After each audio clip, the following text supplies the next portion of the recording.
പൃഥ്വിരാജിന് വേണ്ടി വീണ്ടും പാടിയിരിക്കുകയാണ് മകൾ അലങ്കൃത. കഴിഞ്ഞ ദിവസമായിരുന്നു ഐ നോബഡി റിലീസ് ചെയ്തത്. പൃഥ്വിരാജും പാർവതിയുമാണ് ചിത്രത്തിലെ പ്രധാന കഥാപാത്രങ്ങൾ. സിനിമ റിലീസ് ചെയ്തതിന് പിന്നാലെയാണ് മകളുടെ ഗാനം പങ്കുവച്ച് പൃഥ്വിയും സുപ്രിയയും എത്തിയത്.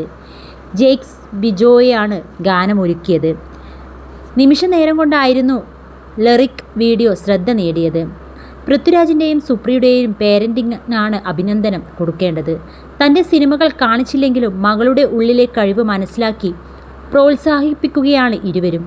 പ്രാർത്ഥനയുടെ ശബ്ദം പോലെ തോന്നുന്നു, ചേച്ചിയെ പോലെ തന്നെ അനിയത്തിയും ഈ മേഖലയിൽ തിളങ്ങട്ടെ തുടങ്ങിയ പ്രതികരണങ്ങളായിരുന്നു വീഡിയോയ്ക്ക് താഴെ നിറയെ. സെലിബ്രിറ്റി സ്റ്റാറ്റസ് ഇല്ലാതെയാണ് മകളെ വളർത്തുന്നത്. അവൾ ആരാവരുത് എന്ന് മാത്രമേയുള്ളൂ. ഏത് മേഖല വേണം എന്നത് അവൾ തന്നെ തീരുമാനിക്കട്ടെ.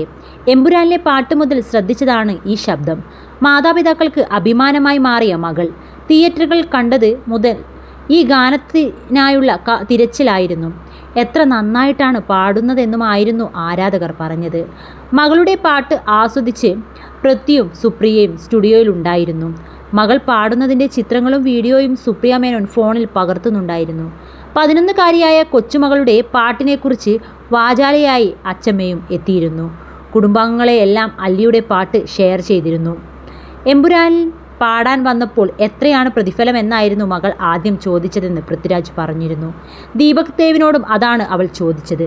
പ്രൊഫഷണൽ സിംഗേഴ്സിനെ പോലെ ആയിരുന്നു പെരുമാറ്റം. പെട്ടെന്ന് തന്നെ പാടി ശരിയാക്കിയിരുന്നു. അങ്കിളിന് പെട്ടെന്ന് ദേഷ്യം വരും. എല്ലാവർക്കും പേടിയാണ് അദ്ദേഹത്തിനെ എന്നൊക്കെയായിരുന്നു രാജു മോളോട് പറഞ്ഞു വെച്ചത്. അതുകൊണ്ടാണോ എന്നറിയില്ല, അവൾ പറഞ്ഞതുപോലെ തന്നെ പാടിയിരുന്നു. അധികം പറഞ്ഞു കൊടുക്കേണ്ടി വന്നില്ല എന്നായിരുന്നു അന്ന് ദീപക് ദേവ് പറഞ്ഞത്.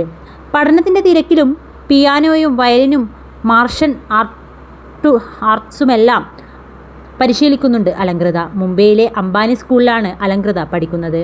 അവിടേക്ക് മാറിയതിന് പിന്നെ വല്ലപ്പോഴുമാണ് കാണുന്നതെന്ന് മല്ലിക സുകുമാരൻ പറഞ്ഞിരുന്നു.